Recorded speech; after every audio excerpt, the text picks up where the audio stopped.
정경심 교수 벌써 10여 차례 재판을 받고 있죠. 어제도 이 정 교수의 재판이 있었는데 이 재판 내용도 짚어보도록 하겠습니다. 먼저 어제 재판에 조국 전 법무부 장관의 딸 조민 씨를 이제 의학 논문 1저자로 올려준 이 장영표 단국대 교수의 아들이 증인으로 나왔는데 이 아들의 사실 증언이 굉장히 정 교수나 조민 씨에게는 불리하게 작용할 것 같더라고요. 내용을 봤을 때요. 예, 아주 중요한 그 증인인데요. 예, 예. 왜냐하면 소위 말하는 같이 특혜를 받았는데 한쪽은 나 특혜 받은 거 맞다. 예.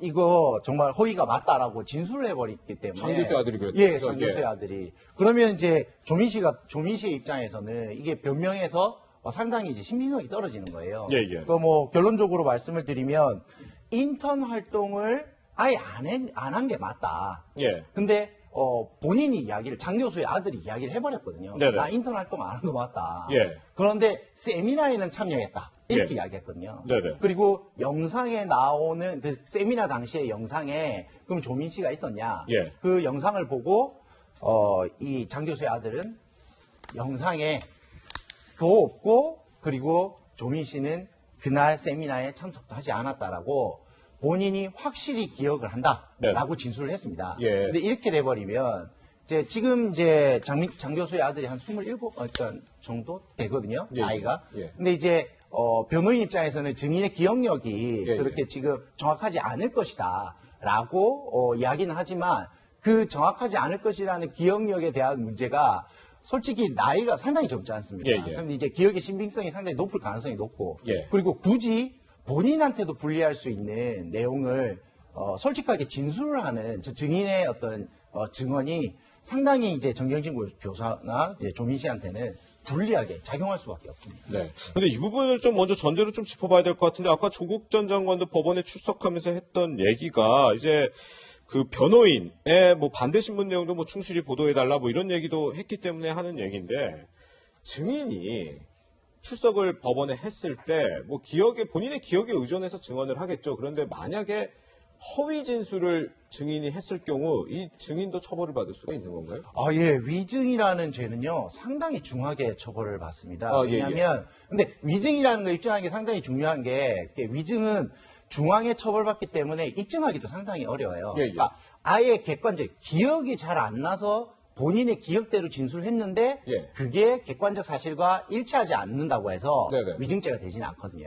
예. 본인이 정확하게 X라고 기억하고 있는데 O라고 말했을 때 예, 예. 그때 이제 위증죄가 되기 때문에 함부로 위증죄를 걸 수가 없습니다. 예. 그리고 본인이 정확하게 그날의 기억들 그리고 영상에 봤을 때 저분은 조민 씨가 아닙니다라고 뭐 교복을 안 입었기 때문에 그렇습니다라고 진술했는데 그게 위증이 될 가능성은 거의 없다고 보여집니다. 그렇군요. 네, 교수님 또 어제 검찰 측에서는 2008년 당시에 이 조국 전 장관과 또 장 씨가 주고받은 이메일을 또 제시했다면서요? 그렇습니다. 이게 지금 그 세미나에 참석했을 때 조국 네. 장관은 청문회 등에서 그 얼굴도 본 적 없고 알지도 네. 못한다고 부인을 했었습니다. 네. 교수도 모르고 아들도 모른다고 했는데 사실은 이메일까지 보낸 상황이라고 한다면 이 모른다는 얘기는 그 거짓일 가능성이 크겠죠. 예. 그런 측면에서 검찰이 이제 입증하기 위해서 첫 번째 재료를 내긴 했는데요.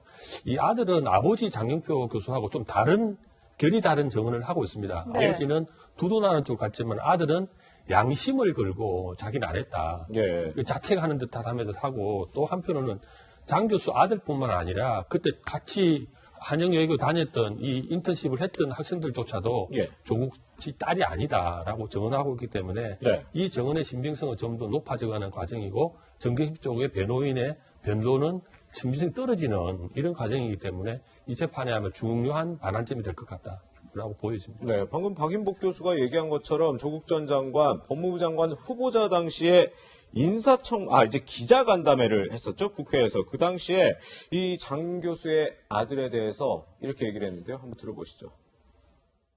그 단국대 그 교수님과 저는 전화번호도 모르고 연락도 한 적 없습니다. 그 장 교수님의 아이 역시 제가 이름도 모르고 얼굴도 모릅니다. 서울대 그 센터 같은 경우는 그 고등학교에 속해 있는 동아리가 그 센터 소속의 행정실에 연락해서 간 것으로 확인되었습니다. 변호사님, 이렇게 좀 분명하게 좀 엇갈리는 부분이긴 하잖아요. 이 부분에. 이런 점도 뭐 조국 전 장관의 앞으로의 재판 그리고 정경심 교수의 이 가족 비리 관련 재판에 좀 영향을 미치나요? 예, 근데 저는 이제 이 내용에서도 중요하게 보는 건 아, 예, 예. 장 교수의 아들의 진술이거든요. 예. 그러니까 왜냐하면 장 교수가 사실은 법정에서도 혼인한 적이 있어요. 네네. 왜 조국의 변호인이냐라는 지적을 받을 정도로 네네. 지금 상당히 항변을 하고 있는 상황인데, 예, 예. 근데 그의 아들이 불리한 진술들을 계속 해내고 있는 거죠. 그러네요. 그래서 예. 이제 무마 전화, 소위 말해서 조국 전 장관이 자신한테 전화를 해서 아버지한테 이제 제1 저자로 조민 씨가 올라간 것을 어쨌든 합리화하는 어떤 그 논리를 만들어 달라라는 말도 본인이 전달했다. 예, 예. 라는 진술까지 했고요. 예. 그리고 이제 이 스펙을 이제 만들어주는 것에 대해서 품앗 씨를 했느냐? 예. 라는 질문에 대해서 네라고 해버렸어요. 예. 그럼 이제 검찰에서 조사받을 때도 네라고 했고 법정에 나와서 그 검찰 조사 당시에 진술이 맞냐고 물었을 때도 네라고 대답을 해버렸어요. 예. 그런데 이제 이 진술들이 워낙 이제 부담이 크니까 네. 정경심 이제 교수 측에서는 이게 기억이 오락가락 할 것이다 이분이. 예. 그렇기 때문에 이게 정확하게 이게 생활 기록부에도 본인의 어떤 이제 이 내용들이 기재됐는지도 모르고 있지 않느냐. 예. 그렇기 때문에 정확한 기억이 안 날 것이다. 이렇게 이제 이야기를 하지만 조금은 이제 좀 변명이 구차한 이제 지금 상황이 된 거죠. 그렇군요. 네. 그렇군요. 네, 또 교수님 하나 더 여쭤보고 싶은 게 지금 이 장 씨가 했던 이 진술 중에 하나가 그러니까 조국 전 장관이 장관 후보로 지명된 이후에 딸 조민 씨로부터 전화를 받았다는 거예요. 자신이 제1저자로 이제 등재된 것에 문제가 없다. 이런 취지의 뭐 확인서를 써달라 이런 부탁이 있었다고 하더라고요. 근데 전면에 우리가 이 장윤표 교수의 아들에 대한 증언을 쭉 봤습니다만은 네. 그런 전화를 받고 자기가 동료해서 확인서를 써줄 수 있는 상황은 아닌 것 같습니다. 진실이 아니고 양심을 걸고 했기 때문에 예. 저는 이런 문제까지도 아버지, 어머니, 딸이 같이 나서서 이 부분을 갖다가 계속적으로 이 장윤표 교수를 품앗이 한 걸 갖다가 무마하려고 하는 이 공모를 한 거 아니겠습니까? 자세히 보면은 예. 그런 측면에서는 재질이 좋지는 않다 그렇게 보여집니다. 네, 네. 그렇군요. 어제 재판을 마친 뒤에 정경심 교수 측의 변호인은 또 이렇게 이 재판에 대해서 정리를 했는데요. 한번 변호인의 얘기 들어보시죠. 교육적 관점에서 당시에 그와 같은 생활기록부 관리가 과연 올바른 것이냐에 대한 사회적 논쟁은 정말 필요한 것인데 그것을 단지 부모님이 장관 후보자였다는 이유 하나만으로 개인이 타겟이 돼서 집중적으로 수사받고 온 사회로부터 몰매받는 이 사건 자체가 과연 올바른 것인가를 다시 한번 되짚어보게 했습니다.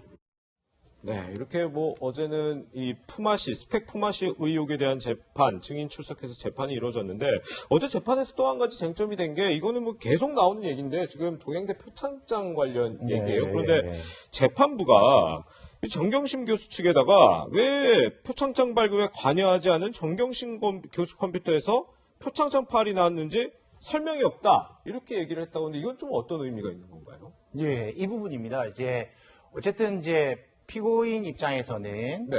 쟁점에 대한 이제 항변, 변호를 쭉 해야 되는데 예. 이 부분에 대한 변호가 빠졌다는 거예요. 예. 그러면 이제 이런 경우에 진행하는 것이 이제 법원에서 성명을 구하는 거거든요. 네. 이 부분에 대해서는 지금 변명이 없다. 예. 이 부분에 대한 설명이 없는데 그러면 파일이 컴퓨터에서 나왔다라는 것은 충분히 본인이 제작을 할 수 있는, 본인이 이제 작성을 할 수 있는 가능성이 있다. 이제 그에 대한 의혹이 있다라는 건데 예. 왜 PC에 이 파일이 있는지에 대해서 설명을 해달라고 법원에서 성명을 요구를 한 겁니다. 예. 그렇군요.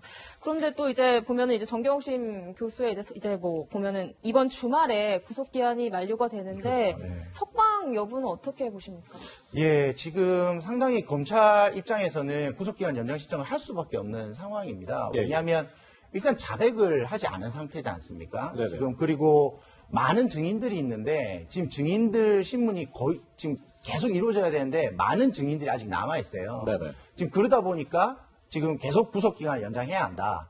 그리고 아까 서두에 말씀드렸다시피 조국 전 장관에 관련된 가족 비리 사건을 아예 지금 재판도 못하고 있어요. 예. 그런 상황에서 지금 정경심 교수가 불구속으로 나온다면 지금 두 부부 내지는 이제 관계자들이 입을 맞춰서 향후 재판을 진행하지 않느냐. 그러면 이제 핵심이 되는 재판은 조국 전 장관의 재판이 될 텐데 예. 그럼 정경심 교수가 나와서 조국 전 장관의 재판에 도움을 줄 수 있는 그런 부분들이 있거든요. 왜냐하면 구속이 되어 있으면은 구속된 이제 피고인과 접견을 온 사람들이 만나는 것까지도 다 확인이 되기 때문에 예, 예. 함부로 대화나 진술을 이렇게 맞출 수가 없어요. 네. 그런데 이제 불구속이 되면은 이제 그 맞출 가능성이 상당히 높습니다. 네, 네. 그리고 중요한 거는 정경심 교수의 이제 노트북이 아직도 확보가 안 돼 있는 상태지 그렇죠. 않습니까? 예, 예. 지금 그런 이제 소위 증거인멸의 우려들이 크고요. 근데 정경심 측은 이제 아무래도 이제 이 방어권이 상당히 제약되다 보니까 예. 이렇게 방어권을 좀 이제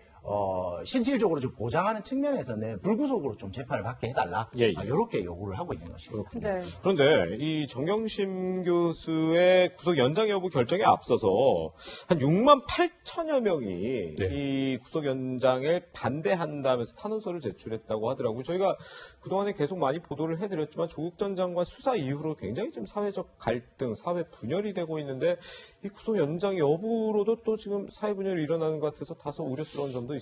어제 서초동 재판 현장에서도 네. 시위 일부 정경심 측을 지지하는 사람들이 시위를 벌리고 아, 예, 예. 풀어달라라는 걸 항의를 하고 한 것을 봤었는데요. 네네. 저는 그때 왜 서초동 집회가 숫자로 가지고 우리가 쟁점이 많이 됐지 않습니까? 아, 예, 그런 분들이 이미 다 서명을 했는 상황이고 네. 사회적 갈등이 서초동과 강화문으로 진리가 나눠지는 이런 사건이 있었는데요.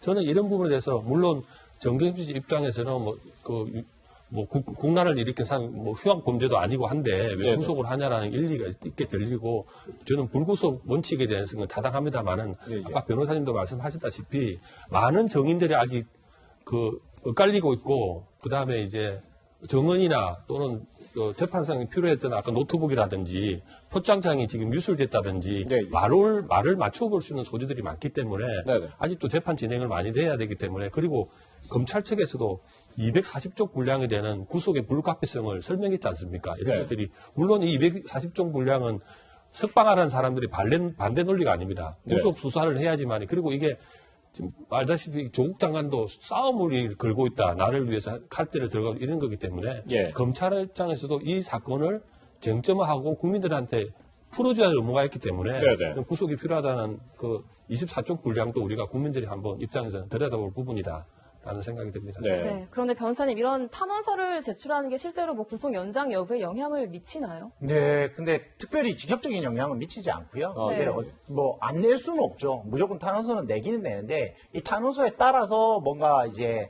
결정이 이루어지는 것은 아니고요. 예, 예. 아까 말씀드렸다시피 검찰에서 구속기간 연장 신청을 할 수밖에 없는 네. 그 각종 사유들이 있습니다. 이에 대한 이제 판단이 주로 이루어질 것으로 보여집니다. 네, 잠깐만요. 그러면 네. 이 숫자 6만 8천 명 굉장히 많은 숫자예요. 6만 8천 예, 명. 맞습니다. 이런 예, 예. 숫자 같은 거는 조금 영향을 그래도 조금 미치거나 그렇긴 하나요? 대한민국 형사소송법에요. 예. 구속 사유에 그런 내용은 없거든요. 아, 이제 예, 예. 많은 사람들이 구속을 원하지 않는다라는 것이 구속을 하지 않는 사유 중에 들어가 있지는 않습니다. 아, 예, 그래서 예. 이게 오히려 정치 사건화가 되고 많은 사람들이 이에 대해서 국론이 분열되는 것이 오히려 더 심각한 문제일 수도 있는 거죠. 그렇군요. 예. 네, 감찰 무마 및 허위 인턴 의혹 등으로 법정에선 조국 전 장관 일가의 재판 소식으로 시작해봤습니다. 네.